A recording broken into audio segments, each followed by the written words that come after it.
Students, आप सबका दोबारा स्वागत है आपके 13 चैप्टर में। 9th क्लास का 13 चैप्टर है ये और हम कर रहे हैं why do we fall ill, हम बीमार क्यों होते हैं। चलिए शुरू करते हैं सेकंड पार्ट में, distinction between health and disease. Health और डिजीज़ में क्या फ़र्क है। अगर अब तक हमने जो पढ़ा उसका मतलब अगर हेल्दी होना है तो फिर बीमार होना क्या होता है। The word is actually self explanatory. ये जो अक्षर है, ये वर्ड है, ये क्या होता है, अपने आप में ही एक्सप्लेन कर रहा है कि we can't think of it as disease, disturbed is. ठीक है, हम सोच सकते हैं, we can think of it as disease, हम सोच सकते हैं कि ये बीमारी है, मतलब आराम हमारा डिस्टर्ब हो गया है। Disease in other word literally mean being uncomfortable. अगर हम अनकम्फर्टेबल हैं तो हम डिजीज़ हैं। However, the word is used in a more limited meaning. इस वर्ड को बिल्कुल लिमिटेड तरीके से यूज़ किया गया है। We talk of disease when we can find a specific and particular cause for discomfort. अगर हम कोई पर्टिकुलर कॉज मिल जाता है, कारण मिल जाता है, तो हम उसे डिजीज़ कहते हैं। डिस्कम्फर्ट होने का कारण हमें मिला और हम कह देते हैं हम तो बीमार हैं। This doesn't mean that we have to know the absolute final cause. इसका मतलब नहीं है कि हमें एब्सोल्यूट जो है, जो आखिरी एक कारण है, वो मिल जाए तभी हम डिजीज़ हैं। We can say that something is suffering from, if someone is suffering from diarrhea without knowing exactly what has caused the loose motion. अगर कोई आदमी डायरिया से बीमार है, लूज मोशन से सफ़र कर रहा है और उसे ये नहीं पता कि वो क्यों हुआ है, ठीक है, तो भी वो बीमार ही कहा जाएगा। ठीक है, कारण का पता हो ना हो, लेकिन अगर वो कंफर्टेबल नहीं है तो वो बीमार है। We can now easily see that it is possible to be in poor health without actual suffering from a particular disease. हम आसानी से देख सकते हैं कि ये पॉसिबल है कि जो हमारी हेल्थ अगर पुअर है, अगर हम किसी चीज़ से पीड़ित भी नहीं है, सफ़र भी नहीं कर रहे हैं, तो भी हम कह सकते हैं कि हम बीमार हैं। ठीक है, हमें पर्टिकुलर कोई चीज़ नहीं है। कई बार मदर्स कहती हैं मुझे कुछ हुआ भी नहीं, फिर भी मैं काम नहीं कर पा रही हूँ, मैं थक जाती हूँ। मतलब थक जाना में कोई चीज़ ऐसी नहीं है कि आपको सर में दर्द है, आपका शरीर दुख रहा है। थक जाना में एक अलग से चीज़ है, लेकिन आप कंफर्टेबल फील नहीं कर रहे तो आपको सोचना चाहिए कि हाँ, कुछ बीमारी तो है। Simply not being disease is not the same as being healthy. अगर हम ये कहें कि हम डिजीज़्ड हैं या डिजीज़ नहीं है, वो ऐसा नहीं है कि हम हेल्दी नहीं है, वैसी चीज़ नहीं है। ये दोनों चीज़ें बहुत ही कॉम्प्लिकेटेड हैं। स्टार्टिंग में ही बताया था चैप्टर के कि गुड हेल्थ जो है एक डांसर के लिए हो सकती है कि वो अपनी बॉडी को स्ट्रेच नहीं कर पाए, डिफ़िकल्टी फील कर रहा है स्ट्रेच करने में, ग्रेसफुल पोजीशंस को नहीं कर पाए, तो वो कहेगा कि मैं तो बीमार हूँ। ठीक है, जबकि दूसरे तरफ गुड हेल्थ एक म्यूजिशियन के लिए वो होता है कि वो इनफ बीटिंग कैपेसिटी अपने पास, ब्रीदिंग कैपेसिटी अपने पास रखे। मतलब अगर वो पूरे लंबे लंबे सुर अगर वो गा सकता है और तो वो हेल्दी है। उसके लंग्स पे वो कंट्रोल कर सकता है नोट्स को पकड़ने के लिए अपनी बांसुरी पे, तो वो म्यूजिशियन कह सकता है कि मैं हेल्दी हूँ। और अगर वो नहीं पकड़ पा रहा है नोट्स को, तो वो कह सकता है कि मैं हेल्दी नहीं हूँ। लेकिन इसका मतलब ये नहीं कि वो बीमार ही है ना, कॉम्प्लिकेटेड। चलिए आगे पढ़ेंगे तो समझ आ जाएगा। To have opportunity to realise the unique potential of all of us is also necessary for real health. ये हम रियलाइज़ करने की अपॉर्चुनिटी जो है, हम कि हमारा सबका पोटेंशियल जो है अलग होता है, ठीक है, और यूनिक होता है। ये बहुत ज़्यादा ज़रूरी है हमारा पोटेंशियल मेंटेन करना हमारी गुड हेल्थ के लिए। So we can be in poor health without there being a simple cause in the form of identifiable disease. हम बीमार हो सकते हैं अगर हमें पता नहीं कि हमारी बीमारी क्या है, तो हम पुअर हेल्थ में हो सकते हैं। ज़रूरी नहीं है कि हमें कारण पता चल जाए, हमें पता ही चल जाए कि हमें बीमारी क्या थी, ठीक है, फिर भी हम पुअर हेल्थ में हो सकते हैं। सो अलर्ट रहना चाहिए आपको। This is the reason why when we think about health, यही कारण है कि जब हम अपनी हेल्थ के बारे में सोचते हैं, we think about society and communities, कि हम जब हेल्थ के बारे में सोचते हैं तो हम अपनी सोसाइटी के बारे में सोचते हैं, अपनी कम्युनिटीज़ के बारे में सोचते हैं। दूसरे तरफ when we think about disease, जब हम बीमारी की बात करते हैं, we think about individual sufferer. Healthy होना मतलब हम सोसाइटी और कम्युनिटी को भी ले रहे हैं, लेकिन बीमार होना उसमें हम किसी इंडिविजुअल्स को ले रहे हैं। ठीक है, अब क्वेश्चन ये आता है, state any two conditions essential for good health. दो ऐसी कंडीशन बताओ जो गुड हेल्थ के लिए ज़रूरी है। तो आपकी हेल्थ की डेफिनेशन क्या थी? State of physical, mental and social wellbeing of a person. ठीक है, ये तो हेल्थ की डेफिनेशन थी। तो दोनों कंडीशन में आप एक फिजिकल कह सकते हो, एक मेंटल कह सकते हो, है ना। सोशल वाला निकाल दो, इसने दो ही पूछी हैं तो दो बता दो, अगर मन करे तो तीनों बता दो। सेकंड क्वेश्चन है, state any two conditions essential for being free of disease. ऐसी दो कंडीशन बताओ जिसमें आप कह सकते हो कि आप डिजीज़ फ्री हो। ठीक है, तो ऐसे क्या कंडीशंस आप बताओगे? देखो, एक तो डिजीज़ फ्री होना पर्सनल और डोमेस्टिक हाइजीन हो सकता है कि आप डिजीज़ फ्री हो, हमारे तो साफ़ सफाई है बहुत ज़्यादा। दूसरा आप कह सकते हो कि क्लियर एनवायरनमेंट है, जो हमारा सराउंडिंग है वो बहुत ज़्यादा सराउंडिंग है। ठीक है, इसमें सारा तीनों चीज़ें आ गई, पर्सनल, डोमेस्टिक हाइजीन और सराउंडिंग वाला तीनों। तो हमें दो कोई कंडीशंस बतानी है। उसके बाद हमारा आता है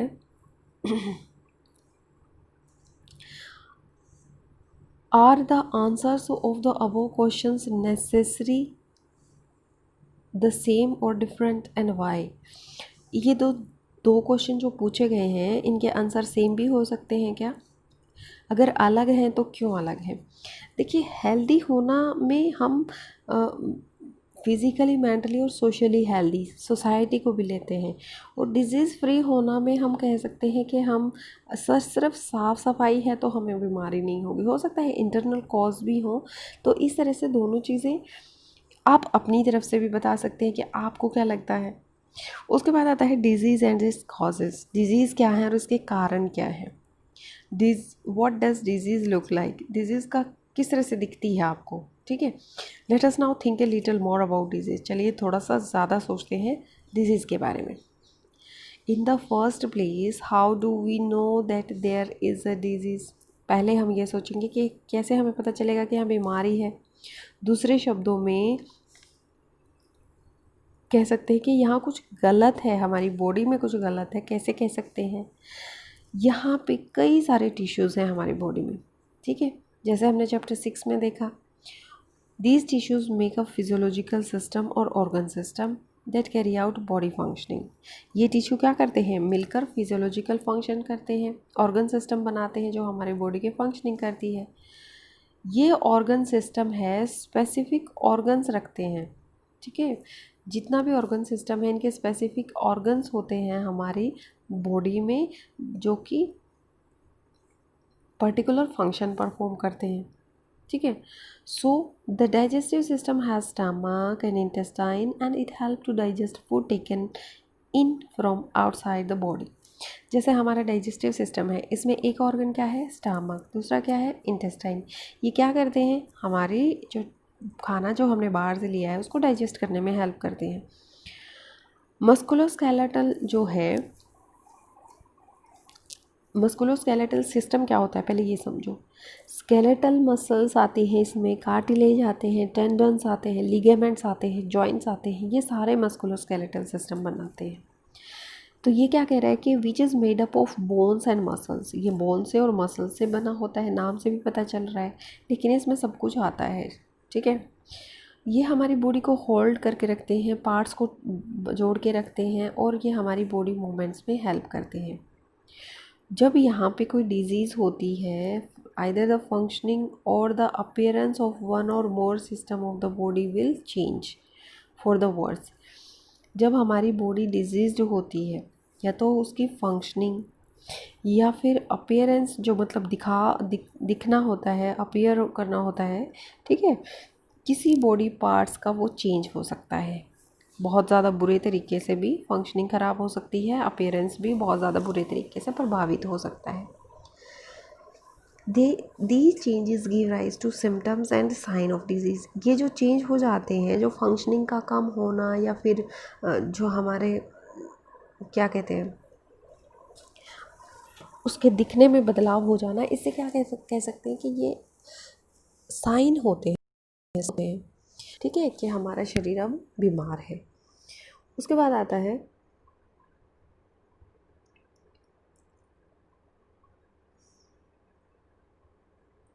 symptoms of disease are things we feel are being wrong. Disease का मतलब है कि हमें खुद ही लगेगा कि कुछ गलत है। So we have a headache, we have cough, we have loose motions, we have want with पस।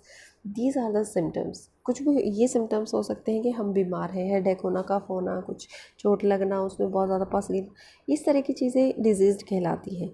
ये इंडिकेट करते हैं कि यहाँ पे डिजीज़ है, but they do not indicate what the disease is. ये नहीं बताते कि बीमारी क्या है। सिर में दर्द है तो ये नहीं बता सकते कि किस बीमारी की वजह से हो रहा है सिर में दर्द, ठीक है। माइग्रेन भी हो सकते हैं, कुछ और प्रॉब्लम भी हो सकती है, जैसे कि हेडेक में भी में जस्ट एग्ज़ामिनेशन स्ट्रेस, ठीक है। हेडेक सिर्फ एग्ज़ाम की स्ट्रेस की वजह से भी हो सकता है, और बहुत कम ऐसे केसेस होते हैं मेनिंगाइटिस की वजह से होता है, ठीक है। ये कुछ ब्रेन से रिलेटेड बीमारी है। Any one of a dozen different disease, ठीक है। कोई भी दर्जनों बीमारियां हैं, किसी की वजह से भी हो सकता है सिर में दर्द।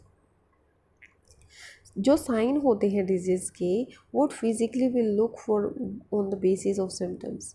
जो किसी भी बीमारी के हैं वो फिजिशियंस क्या देखते हैं कि जो सिम्टम्स उसे दिख रहे हैं उसके बेस पे, जैसे साइन जो भी दिखते हैं वो थोड़ी सी ज़्यादा डेफिनेशन दे देते हैं कि ये पर्टिकुलर डिसीज़ हो सकती है। फिजिशियन क्या देखते हैं, जब आप डॉक्टर बनोगे तो आप क्या देखोगे, physician will also get laboratory test alone test done to pin out the disease further. किस तरह से वो टेस्ट, लेबोरेटरी टेस्ट प्रिस्क्राइब करते हैं, देखिए।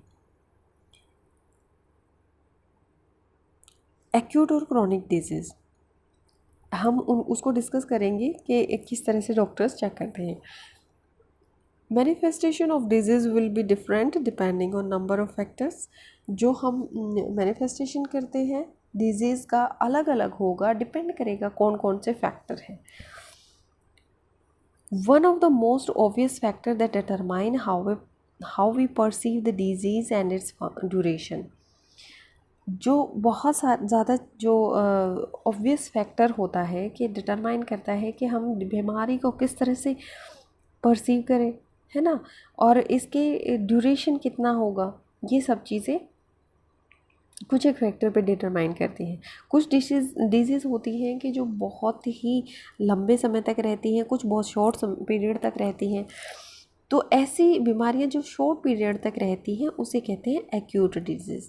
जो आपकी यहाँ पे ये टाइटल भी था कि एक्यूट डिजीज़, जो ए मतलब क्या होता है, एक, ठीक है। और एक से आप क्या समझ सकते हो कि जो थोड़े टाइम के लिए। क्रॉनिक डिजीज़ क्या होती है वो हम अभी पढ़ेंगे, ठीक है। हमने पढ़ लिया acute disease. We all know from experience that the common cold last only for few days. हमारा जो जुकाम होता है कुछ एक दिन के लिए रहता है, फिर चला जाता है। Other elements can last for long time. और दूसरी और जो बीमारियां हैं वो ज़्यादा समय तक रह सकती हैं, जैसे लाइफ टाइम के लिए भी रहती हैं। ऐसी डिजीज़ को क्या कहते हैं, क्रॉनिक डिजीज़, ठीक है। अब एग्जाम्पल के तौर पे इन्फेक्शन जो होता है, एलिफेंटाइटिस जो कोज करता है, वेरी कॉमन, हमारे इंडिया में बहुत एलिफेंटाइटिस जो होता है बीमारी होती है, ठीक है। अब आपने क्या करना है, एक एक्टिविटी करनी है, अपने नेबरहुड में सर्वे करना है।